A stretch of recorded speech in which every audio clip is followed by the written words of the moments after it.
தனியார் பள்ளியில் கழிவுநீர் தொட்டியில் விழுந்து குழந்தை உயிரிழந்தது தொடர்பான சிசிடிவி காட்சிகள் வெளியாகியிருக்கிறது. அண்மை செய்தியை பார்த்து வருகிறோம்.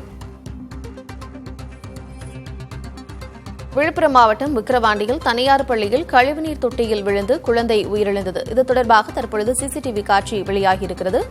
குழந்தையை மீட்டு காரில் ஏற்றி அவர்கள் செல்லக்கூடிய அந்த காட்சிகளை நாம் பார்த்து வருகிறோம். விழுப்புரம் மாவட்டம் விக்கிரவாண்டியில் தனியார் பள்ளி ஒன்றில் கழிவுநீர் தொட்டியில் போடப்பட்டிருந்த இரும்பு கதவு சரியாக இல்லாததால் 3 வயது குழந்தை விழுந்து உயிரிழந்தது. இதனைத் தொடர்ந்து இது தொடர்பான சிசிடிவி காட்சிகள் தற்போது வெளியாகியிருக்கிறது. விவரங்களோடு இணைந்திருக்கிறார் செய்தியாளர் காமராஜ். காமராஜ், தற்பொழுது சிசிடிவி வெளியாகியிருக்கிறது. அதில் அந்த குழந்தையை காரில் ஏற்றி அவர்கள் கொண்டு செல்வது போன்ற காட்சியை பார்க்க முடிகிறது. என்ன விவரம்? விக்கிரவாண்டியில் செயல்படக்கூடிய சென்ட் மேரிஸ் உயர்நிலைப் பள்ளியில் படிக்கக்கூடிய 3 வயது லியோ லட்சுமி என்ற குழந்தை அந்த பள்ளியில் இருக்கக்கூடிய கழிவறைக்கு சென்றுவிட்டு அருகில் இருக்கக்கூடிய அந்த செப்டி டேங்கில் அருகே சென்று விளையாடி இருக்கிறார். விளையாடி இருக்கும் போது அந்த செப்டி டேங்க் மேல் கதவு முழுவதுமாக துருப்பிடித்து பாதுகாப்பற்ற நிலையில் இருந்தபோது உடைந்து உள்ளே விழுந்து உயிரிழந்திருக்கிறார்.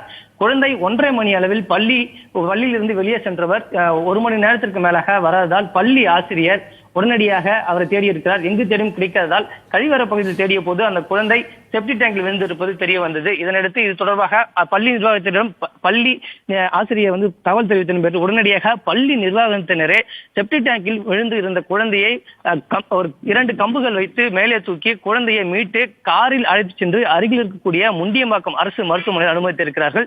அந்த சிசிடிவி காட்சிகள் தற்போது வெளியாகி இருக்கிறது. இது தொடர்பாக மாவட்ட கல்வி அலுவலர் மற்றும் விக்கிரவாண்டி போலீசார் தொடர்ந்து பள்ளி நிர்வாகத்தினரும் விசாரணை தொடர்ந்து மேற்கொண்டு வந்துட்டு இருக்காங்க. காமராஜ், ஏற்கனவே இந்த குழந்தை காணாமல் போய் 1 மணி நேரத்திற்கு மேலாக தேடிதான் அந்த குழந்தையை கண்டுபிடிச்சிருக்கிறாங்க.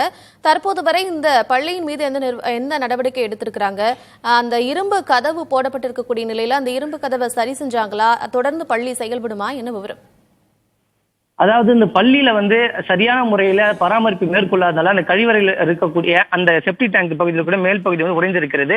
இது தொடர்பாக மாவட்ட கல்வி முதன்மை அலுவலர் இந்த பகுதியில் விசாரணை மேற்கொண்டிருக்கார். இது தொடர்பாக நம்மளிடம் பேசும்போது அவர் கண்டிப்பாக பள்ளி நிர்வாகத்தின் மீது நடவடிக்கை எடுக்கப்படும் என்றும் குழந்தையின் அந்த பள்ளியில் படிக்கக்கூடிய மாணவர்களுக்கு பாதுகாப்பு இல்லாத ஒரு சூழல் இருந்ததால் இந்த பள்ளி நிர்வாகத்தின் மீது நடவடிக்கை எடுக்கப்படும் என உறுதிப்பட தெரிவித்திருக்கிறார். தொடர்ந்து போலீசாரும் இருக்கக்கூடிய மாவட்ட அதிகாரிகளும் தொடர்ந்து பள்ளி நிர்வாகத்தின் விசாரணை மேற்கொண்டு வந்திருக்கிறாங்க.